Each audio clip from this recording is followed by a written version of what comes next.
Bonjour, bonsoir à tous les citoyens de ma patrie le Togo.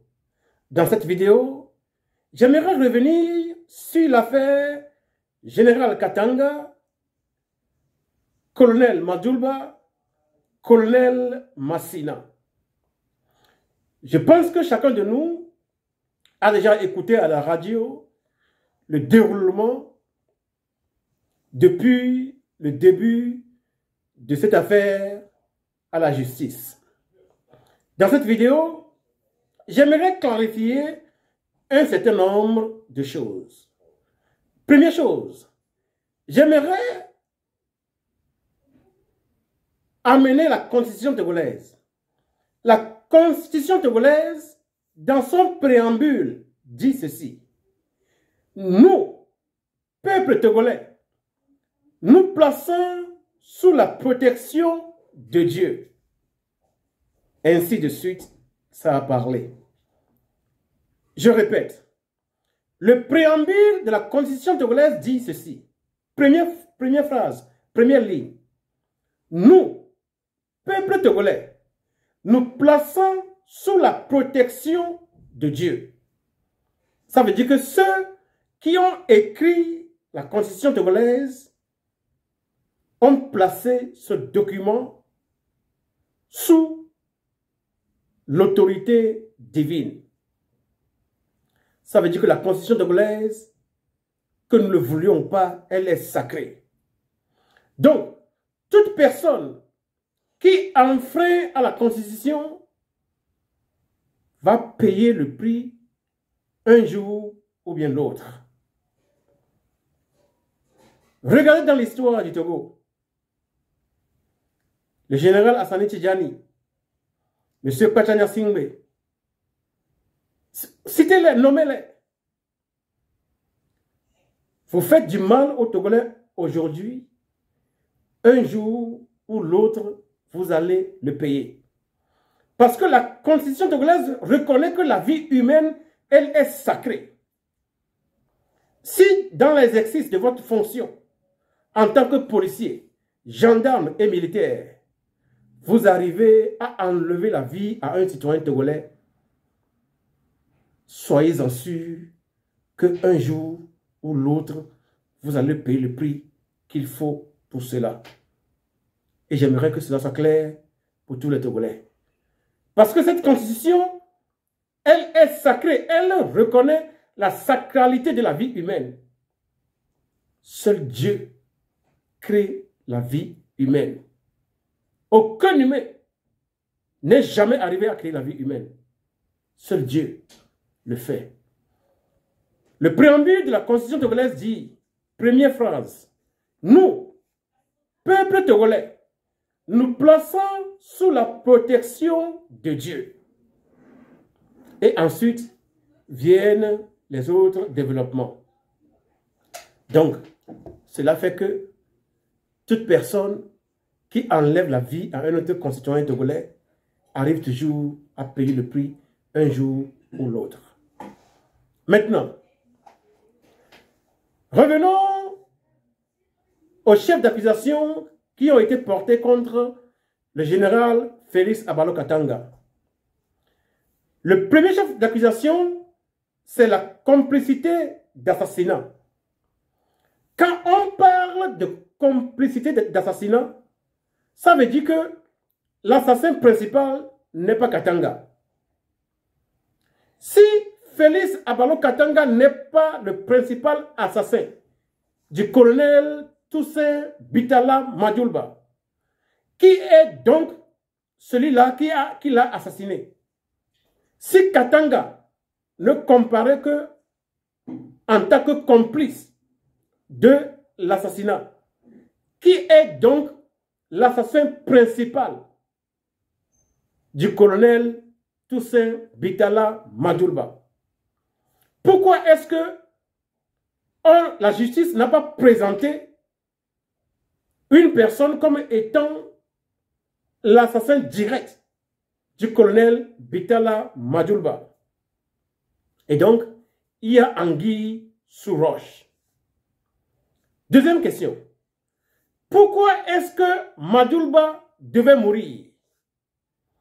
Qu'est-ce qui a conduit les soldats ou bien les gens à aller égorger M. Bitala Toussaint Madjoulba?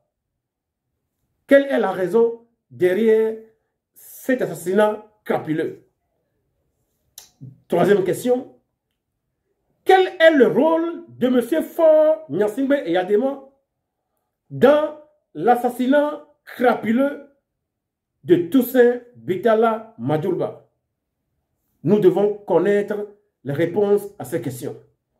Pourquoi est-ce que le colonel Madjoulba devait mourir? Quel est le rôle de M. Faure Gnassingbé Eyadema dans cette affaire? Si le général Katanga ne comparaît qu'en tant que complice pour assassinat, qui est alors l'acteur principal de l'assassinat du colonel Bitala Toussaint Madjoulba? Voilà des questions auxquelles des réponses adéquates doivent être trouvées au peuple togolais. Mais une chose est certaine, c'est que pour qu'il y ait paix et sécurité au Togo, il faut mettre fin au régime RPT uni. Ce régime se nourrit du sang des Togolais.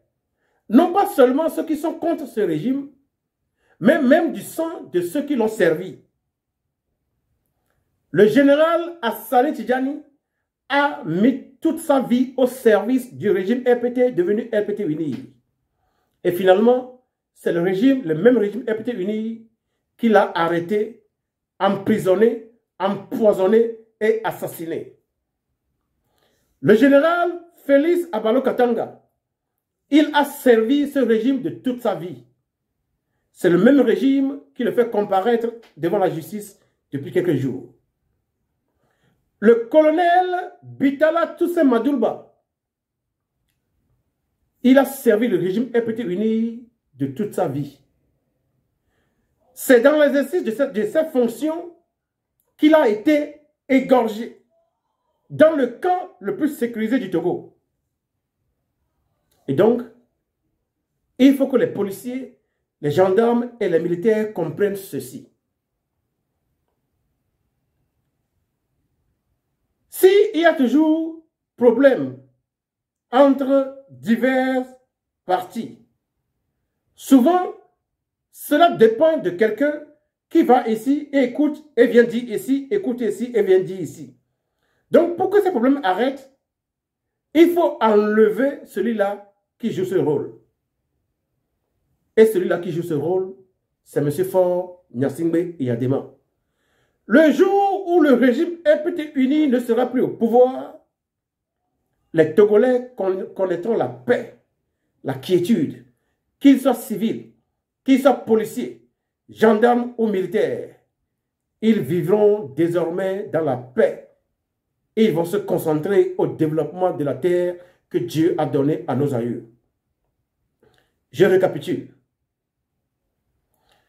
La Constitution du Togo, dans son préambule, dit ceci. Nous, peuple togolais, nous plaçons sous l'autorité de Dieu. Ça veut dire que le peuple togolais a reconnu l'autorité de Dieu sur sa vie. Cette constitution reconnaît aussi la sacralité de la vie humaine. Par conséquent, que tu sois policier, gendarme ou militaire, ou civil, quand tu assassines un Togolais dans l'exercice de ta fonction pour plaire à ce régime, viendra un jour où tu vas payer le prix. Il faut que cela soit clair. Maintenant, voilà les trois questions que j'ai posées dans cette vidéo. Si on nous présente le général Félix Abalo Katanga comme un complice d'assassinat, qui est donc alors l'assassin principal du colonel Toussaint Bitala Madjoulba, il faut nous donner une réponse à cette question. Deuxième question. Pourquoi est-ce que le colonel Bitala Madjoulba devait mourir? Qui a ordonné son assassinat? Troisième question. Quel rôle a joué M. Faure Gnassingbé et Adema dans l'assassinat du colonel Bitala Madjoulba? Citoyens togolais, je vous assure que dans tous les pays au monde, les réponses adéquates devaient être trouvées à ces questions. Mais aussi longtemps que M. Faure Gnassingbé sera à la tête du Togo, ces questions ne seront jamais élucidées. Ça veut dire que personne n'est en sécurité. Qu'il soit policier, que vous soyez policier, gendarme ou militaire, que vous soyez soldat de rang, officier subalterne ou bien officier supérieur, vous n'avez aucune sécurité, aucune garantie de sécurité aussi longtemps que notre pays sera dirigé par le régime RPT uni. Pour vivre dans la paix, il faut libérer la patrie. Citoyens togolais, je vous remercie.